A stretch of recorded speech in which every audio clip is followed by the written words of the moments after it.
في أصلع عبقري، وفي أصلع فيلسوف، وفي أصلع توت. صراحة تنهاج بعد ما طلع وقال إنه كريستيانو رونالدو هو اللي خرب منظومة مانشستر يونايتد، بعد ما طلع الدون وبعد ما صار الدون هداف العام ب 54 هدف.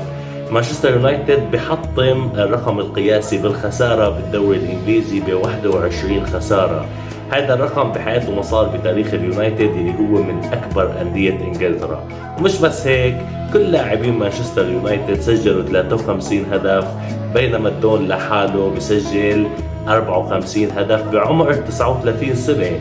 برونو فرنانديز اللي هو ابن البرتغال وزميل كريستيانو رونالدو طلع وقال انه هيدي المنظومة بمانشستر يونايتد صارت افضل بعد خروج كريستيانو رونالدو.